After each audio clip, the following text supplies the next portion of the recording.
Hi, it's Carlos from RC Advisor.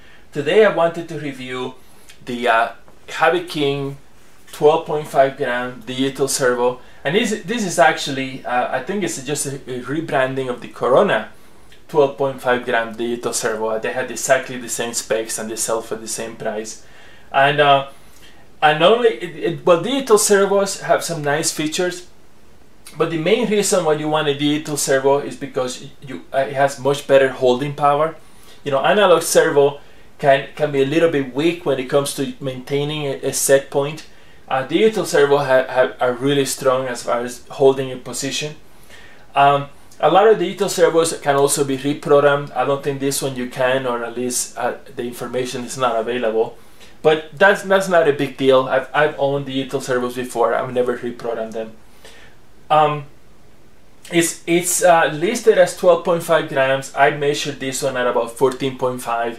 It's probably because of the weight of the wire, which is just very common. So digital servos, the main drawback of a digital servo is that they're going to use more power, but it's just because they're working harder for you. They're working harder to maintain the position that you tell it to hold. So that doesn't really bother me. Just make sure that the BEC that you have on the speed control or a separate one can handle the current load. These ones are rated, they've been tested at up to 6.6 volts, so they're good for usage at 5 or 6 volts. And at 5 volts, they have like 40 inch-ounces of torque, which is a lot. I mean, 40 is pretty much what you get from a standard size servo, but this one is, 14 grams. And if you want to find a servo that you're familiar with that's very similar specs to this, is the high-tech HS65MG.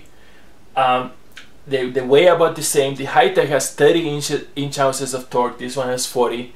The big difference is that the high-tech is going to set you back about 25 bucks. This one is more like 6.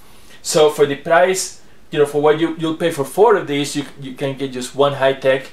And I wouldn't. I own high-techs. I think they're great servos, but for the price difference, I wouldn't buy them. I don't think I'm going to be buying them anymore.